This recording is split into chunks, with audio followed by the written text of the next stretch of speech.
একটি নৌকা বিশাল একটি সাগরে ভেসে চলে। কখনো যাত্রীদের বা কখনো বিশাল বস্তুকে নিজের সাথে বহন করে নিয়ে চলে, এক স্থান থেকে অন্য স্থানে পৌঁছে দেয়। এই নৌকা কখনো সাগরে আটকে পড়ে বা কখনো ডুবে যেতেও পারে, কিন্তু এই নৌকা তখন ডুবে যায় না যখন এর আশেপাশে অধিক মাত্রায় জল থাকে। এটা তখন ডুবে যায় যখন ও নিজের আশেপাশের থাকা জলকে নিজের ভেতরে প্রবেশ করতে দেয়। যখন আস্তে আস্তে এই জল প্রবেশ করতে থাকে, নৌকা ভারী হতে থাকে আর আস্তে আস্তে ডুবে যায়। এটা আমাদের কাছে একটা শিক্ষা।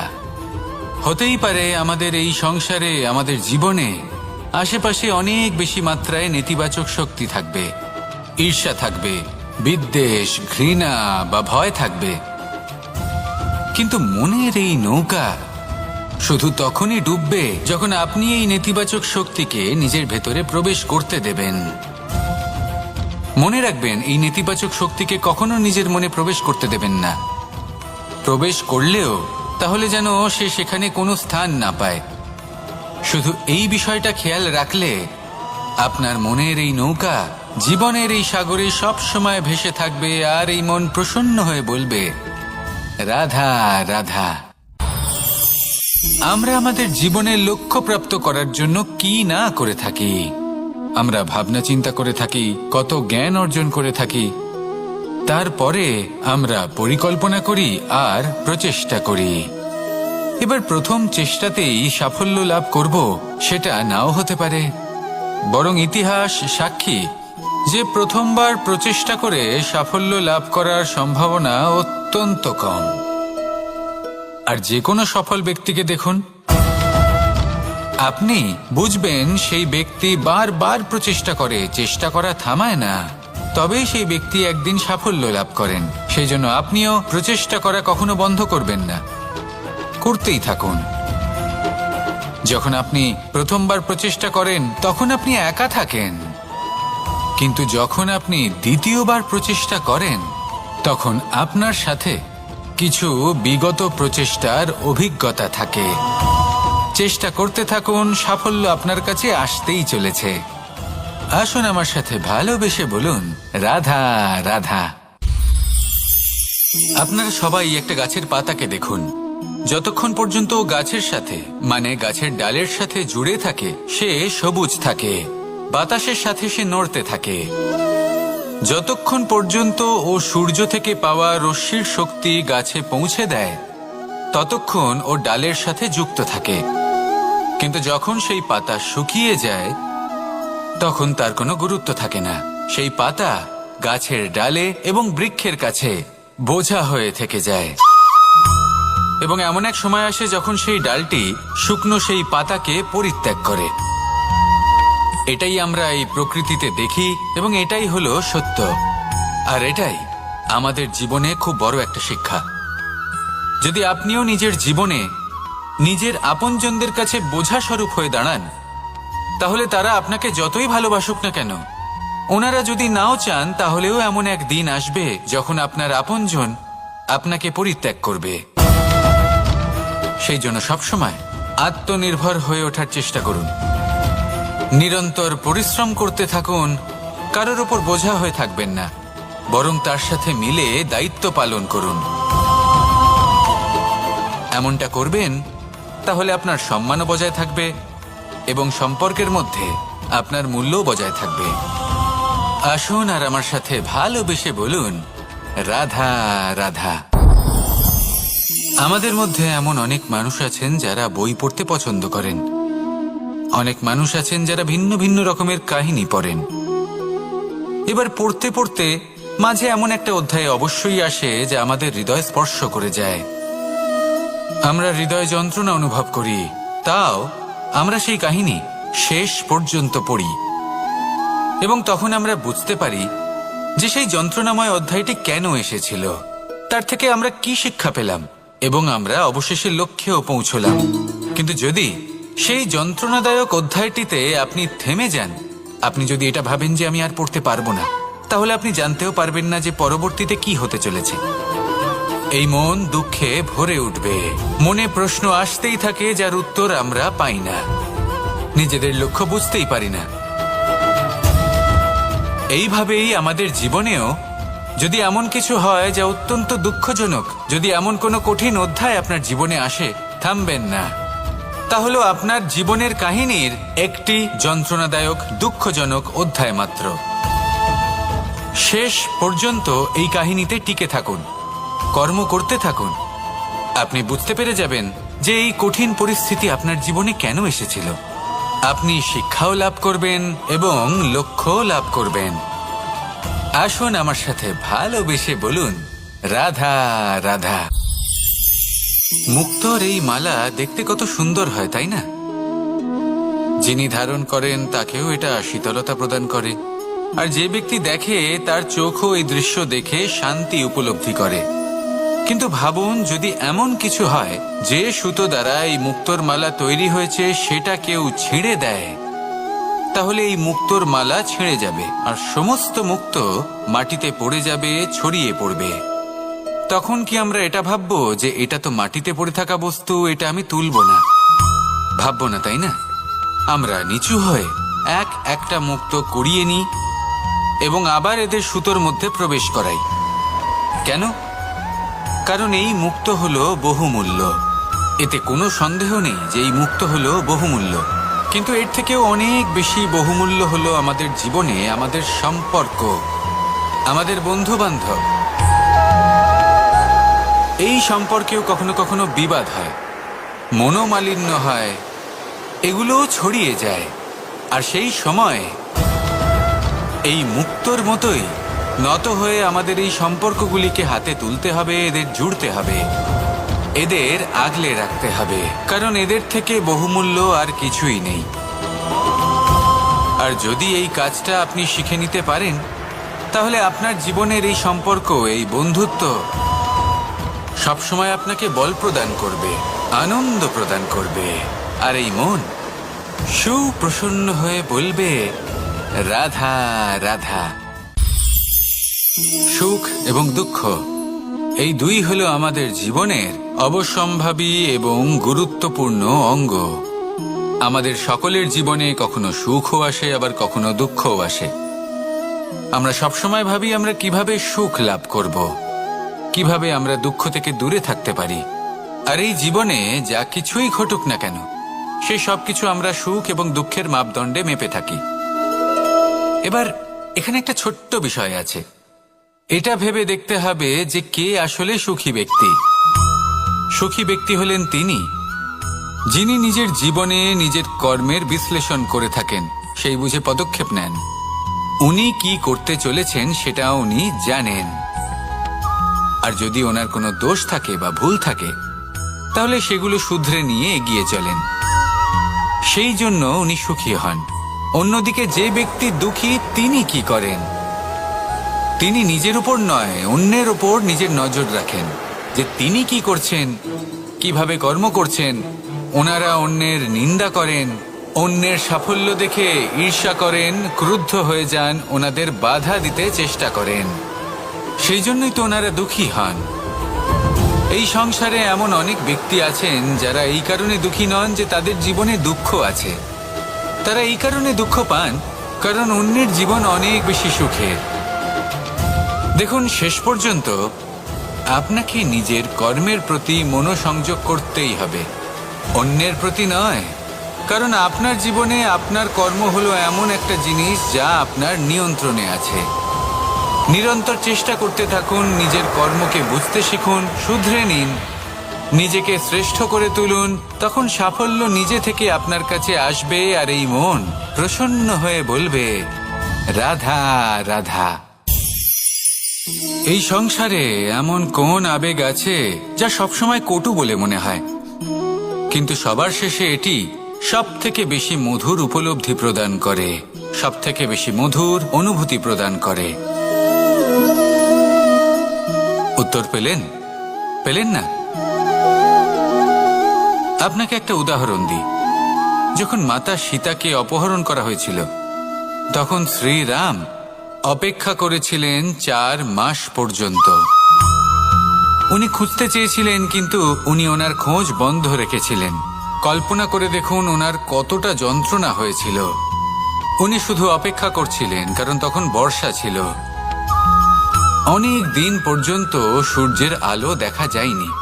উনি জানতেন এরকম সময় বানর সেনার পক্ষে বনের মধ্যে পথ খোঁজা খুবই কঠিন কাজ হবে। সাগর পার করা অত্যন্ত কঠিন হয়ে দাঁড়াবে। তারা হয়তো বনের মধ্যে পথ হারিয়ে ফেলবে। উনি অপেক্ষা করলেন, আর এই অপেক্ষার ফল হিসেবে উনি কি লাভ করলেন? সাগরে সেতু নির্মাণ করলেন এবং মাতা সীতাকে সসম্মানে আবার ফিরিয়ে আনলেন। যদি শ্রীরাম অপেক্ষা না করতেন, তাহলে হয়তো এই সবকিছু কখনোই সম্ভব হতো না। এটাই হলো শক্তি ধৈর্যের। এটাই হলো আমাদের কাছে শিক্ষা। এই ধৈর্যই প্রত্যেকবার আমাদের অত্যন্ত কঠিন বলে মনে হয়। ধৈর্য ধরা অত্যন্ত কঠিন, কিন্তু অবশেষে এটাই সব থেকে শ্রেষ্ঠ ফল দান করে, সব থেকে মধুর উপলব্ধি, সব থেকে মধুর অনুভূতি প্রদান করে। তাই ধৈর্য ধরে থাকুন, সবকিছু শুভ হবে।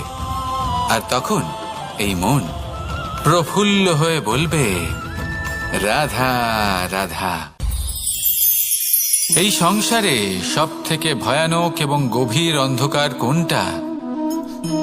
সেটা যখন মেঘ সূর্যকে ঢেকে দেয় এবং সংসার অন্ধকারাচ্ছন্ন হয়ে ওঠে, নাকি তখন যখন সূর্যাস্তের সময় ঘনিয়ে আসে, সূর্য ঢলে যায় এবং এই সংসারে অন্ধকার ছেয়ে যায়, নাকি সেই অমাবস্যার রাত্রি যখন চতুর্দিকে ঘন অন্ধকার থাকে এবং চন্দ্রমার প্রকাশ কোথাও থাকে না? না, এই সংসারে সব থেকে বেশি ভয়ানক অন্ধকার হলো মানসিকতার অন্ধকার। মানসিকতা খুব গভীর একটা বিষয়। এই মানসিকতাই সত্যের রূপ ধারণ করে এবং আমাদের এই মানসিকতা এবং বিবেকে একটা সূর্য থাকে।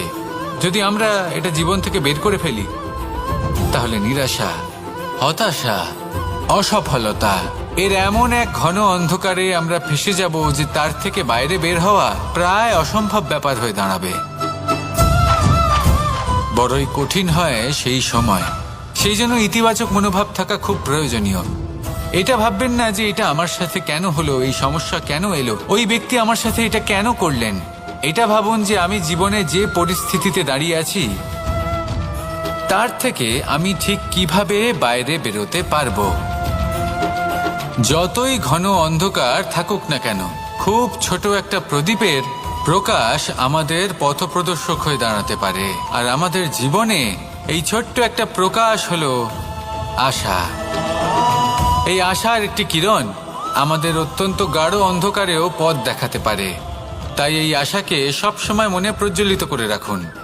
গাঢ় থেকে গাঢ় অন্ধকারের সাথে, কঠিন থেকে কঠিনতর সমস্যার সাথে লড়াই করুন, সামনে এগিয়ে চলুন, আর আমার সাথে ভালোবেসে বলুন, রাধা রাধা। এই সংসারে যখনই কোনো সমস্যা আসে, তখন আমরা আমাদের সব থেকে বড় সম্বলের কাছে আশ্রয় খুঁজি, তা হলো আমাদের বিশ্বাস। এবার প্রশ্ন হলো এটাই যে এই বিশ্বাস কার উপর করা যেতে পারে? পরিবারের ওপর, বন্ধুর ওপর, নাকি তাদের ওপর বিশ্বাস করা উচিত যাদেরকে আমরা কখনো সঙ্গ দিয়েছি? দেখুন, এই সংসারে বিপদের সম্মুখীন হলে কে আপনাকে সাহায্য করবে সেটা নির্বাচন করা আপনার হাতে নেই। সেটা সেই সকল ব্যক্তির উপর নির্ভরশীল যে তারা আপনাকে সাহায্য করবে নাকি করবে না। অর্থাৎ যখনই কোনো বিপদ আসে, সর্বপ্রথম তার সম্মুখীন আমাদের নিজেকেই হতে হয়, আর তার জন্য প্রস্তুত থাকা প্রয়োজনীয়। সেই শক্তি, সেই সাহস অর্জন করা প্রয়োজনীয়। দেখুন, যখনই অন্ধকার আসে, তখন সবার আগে কে আপনাকে ত্যাগ করে চলে যায়? আপনার নিজেরই ছায়া। এই অন্ধকারের সম্মুখীন হতে হয় অন্তরের প্রদীপের দ্বারা, অন্তরের আত্মা দ্বারা। তবেই আপনি অন্ধকারের ওপর জয়লাভ করতে পারবেন। সেই জন্য যে বিপদই আসুক না কেন, নিজেকে তার জন্য প্রস্তুত রাখা উচিত। সেই সাহস নিয়ে আসুন। এমন কোনো বিপদ নেই যে আপনাকে ভেঙে দিতে পারে। আসুন আমার সাথে ভালোবেসে বলুন, রাধা রাধা। আমাদের সকলের জীবনেই দুই ধরনের ব্যক্তি থাকেন, বন্ধু এবং শত্রু। তারা হলেন আমাদের প্রিয় বন্ধু, যারা আমাদের জীবনে সবসময় আমাদের পাশে থাকেন। কখনো কখনো আমরা তাদের জন্য কিছুই করি না, তাও তারা আমাদের আনন্দ প্রদান করেন, ভালোবাসা প্রদান করেন। আর অন্যদিকে থাকে আমাদের শত্রু। দেখতে গেলে যখন আমরা জন্ম নিই তখন কিন্তু আমাদের কোনো বন্ধু থাকে না, আমাদের কোনো শত্রুও থাকে না। কিন্তু যত ধীরে ধীরে আমরা জীবনে এগোতে থাকি, আমাদের বয়স বাড়তে থাকে, তখন আমাদের বন্ধু আর শত্রু এই দুইয়ের সংখ্যা বাড়তে থাকে। আর সেই সবকিছু নির্ভর করছে আমাদের কথার ওপর এবং আমাদের ব্যবহারের ওপর। এবারে আপনি যদি কোনো ব্যক্তিকে স্বাগত জানান উদার চিত্তে, ভালোবেসে, তাহলে সেই ব্যক্তি আপনার বন্ধু হবেই হবে। কিন্তু যদি আপনি নিজে হাতে কাউকে সামনে অগ্রসর হতে বাধা দেন, বিনা কারণে তার সাথে খারাপ ব্যবহার করেন, তাহলে তার মনে শত্রুতার বোধ অবশ্যই জেগে উঠবে। আর রইল বিষয় কথার, যদি আপনার কথা মধুর হয় তাহলে সবাইকে আপনি আপন করে নিতে পারবেন। এই কথাই যদি কটু হয় তাহলে আপনার আপনজনেরাও দূরে চলে যেতে পারে। তাই নিজের কথার ওপর সংযম রাখুন এবং নিজের আচরণ উদার করে তুলুন। জীবনে সুখই সুখ থাকবে। আসুন আমার সাথে ভালোবেসে বলুন, রাধা রাধা। একদিকে হলো আঙুর আর অন্যদিকে কিশমিশ। দেখতে গেলে এই দুটোই সবারই খুব প্রিয়। শিশু হোক, যুবক হোক বা কোনো বৃদ্ধ ব্যক্তি হোক না কেন। আর দেখতে গেলে এই কিশমিশ, এটা আঙুর থেকেই আসে, তারই অন্য একটি রূপ।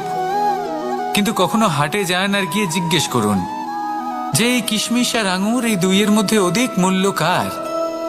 আপনিও নিশ্চয়ই জানবেন যে কিশমিশের মূল্য আঙুরের থেকে অনেক গুণ বেশি। এবার এরকম কেন হয়? এর পেছনে কি কারণ থাকতে পারে? একদিকে হলো সেই আঙুর যা টাটকা অবস্থায় গাছ থেকে পেড়ে খাওয়া যায়, আর অন্যদিকে হলো কিশমিশ যাকে মাসের পর মাস রোদে ফেলে রাখা হয়। একদিকে আঙুর যা কিনা অত্যন্ত রসালো, আর কিশমিশে কোনো রসই নেই। একটি হলো অত্যন্ত কোমল এবং সুন্দর, অন্যটি অমসৃণ এবং তাতে বিন্দুমাত্র সৌন্দর্য নেই, তাও তার মূল্য বেশি। এইসব কেন হয়? এই কারণেই হয় কারণ সেই আঙুর অনেক মাস পর্যন্ত রোদ সহ্য করে থাকে, কষ্ট সহ্য করে থাকে, তবেই সেই আঙুর কিশমিশে পরিণত হয়। এবার জীবনের কড়া রোদ যাকে সহ্য করতে হয়, তার সাথেও এটাই হয়ে থাকে। তারও মূল্য আপনা থেকেই বৃদ্ধি পায়। আপনার জীবনে আপনার গুণ, আপনার প্রতিভা, তা অত্যন্ত গুরুত্বপূর্ণ।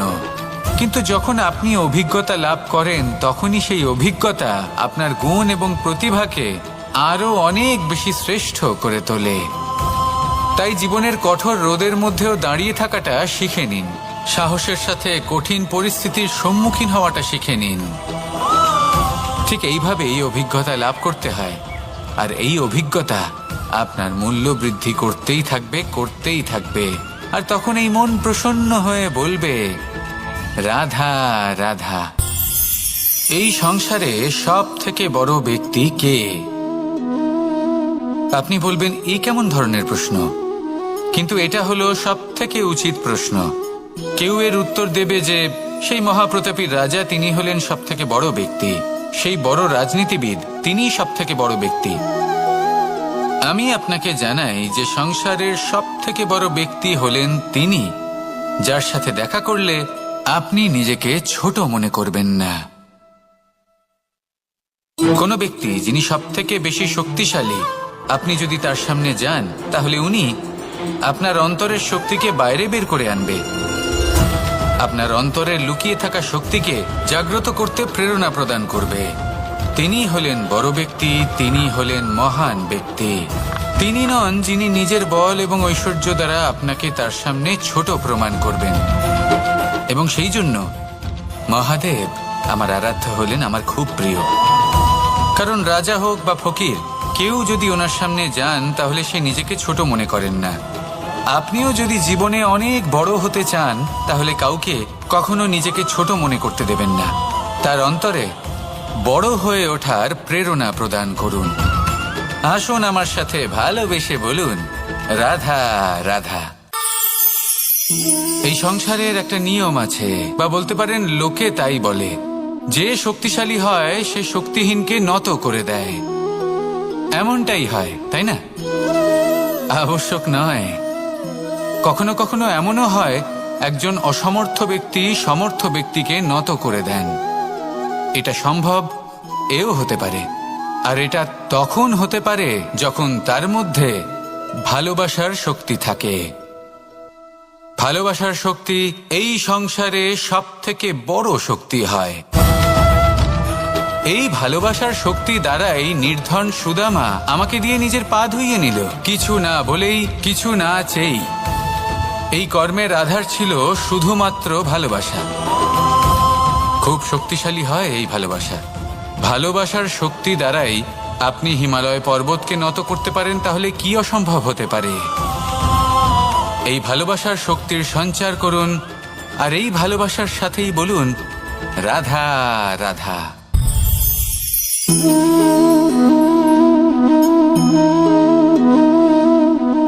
জল এই সংসারের সমস্ত প্রধান তত্ত্বের মধ্যে একটি। এই জল যে কোনো জ্বালা দূর করে, আগুনকে নিভিয়ে দেওয়ার ক্ষমতা রাখে, অবিরল অবিচল ভাবে প্রবাহিত হতে পারে, একে কেউ বাধা দিতে পারে না। এর পথে বাধা সৃষ্টি করলে নিজের পথ নিজেই খুঁজে নেবে, বা সে নিজেই নিজের পথ বানিয়ে নেবে, কিন্তু কখনো থামবে না। এই জল হলো মহান, আর এর একটা মহান গুণ আছে, এর নিজস্ব কোনো রং নেই। কিন্তু যখন মেঘ থেকে বৃষ্টিরূপে পৃথিবীতে ঝরে পড়ে, তখন সমস্ত সংসারকে রঙিন করে তোলে। যেখানে খরা হয়েছে সেখানে শ্যামল করে তোলে। যে স্থান শ্যামল সেখানে ভিন্ন ভিন্ন প্রকারের পুষ্প ফুটিয়ে তোলে। এই জল, এই জলের মতন আমাদের হতে হবে। ওর যেমন কোনো রং নেই, আমাদেরও যেন কোনো অহংকার না থাকে। শুধু কর্মের এই ধারাতে বইতে থাকুন, এই সংসারের মঙ্গল করতে থাকুন, শ্রেষ্ঠ কর্ম করতে থাকুন। এই সংসারকে এটা বলার কোনো প্রয়োজন নেই যে আপনি কে। আপনি যদি কর্ম করতে থাকেন, তাহলে এই সংসার নিজে থেকেই আপনার মূল্য জানতে পারবে। আর তখন এই মন প্রসন্ন হয়ে বলবে, রাধা রাধা। মানুষ একটা অত্যন্ত শ্রেষ্ঠ কর্ম করতে পারেন, সেটা হলো ভুলে যেতে পারা। আর সেটা বরদানের চেয়ে কম কিছু নয়। মানুষকে যখন কোনো কারণে নিজের প্রিয়জনদের থেকে দূরে যেতে হয়, তখন মনে দুঃখ জাগ্রত হয়। তিনি সেই দুঃখকে ভুলতে পারেন। কখনো কোনো সম্পর্ক থেকে যদি দুঃখ পেয়ে থাকেন, তখন সেই দুঃখকে ভুলতে পারেন। কিন্তু এই সংসারের প্রত্যেক আবেগ, প্রত্যেক বস্তু ভুলে যাওয়া উচিত নয়। বিশেষ করে আমাদের প্রিয়জন, আমাদের পরিবারের সদস্য, যখন এই সংসার থেকে ওনারা চলে যান, তখন যে সৎকর্ম ওনারা করেছেন, যে প্রেরণা ওনারা আমাদের প্রদান করেছেন, কখনো ভুলে যাওয়া উচিত নয়। যখন আপনি কোনো উঁচু স্থানে পৌঁছে যান, আপনি সাফল্য লাভ করেন, তখন সেই সকল বন্ধুদের ভোলা উচিত নয় যারা আপনার সাথে আরম্ভ থেকে ছিল, যারা সব সময় আপনাকে সাহায্য করেছে। আর সবথেকে গুরুত্বপূর্ণ কথা, আপনার বয়স যতই বৃদ্ধি পাক না কেন, মাতা পিতাকে কখনো ভুলবেন না। আপনি যতই বড় হন না কেন, আপনি তাদের সন্তানই থাকবেন। অভিজ্ঞতার দিক থেকে ওনাদের থেকে ছোটই থাকবেন। তাই সবসময় নিজের মাতা পিতাকে নিজের সাথে রাখুন, কখনো তাদের ভুলবেন না। সেই সকল ব্যক্তিদের ভুলে যাবেন না যারা দুঃখের দিনে আপনার সাথে ছিল, তবেই জীবনে সুখ পাবেন।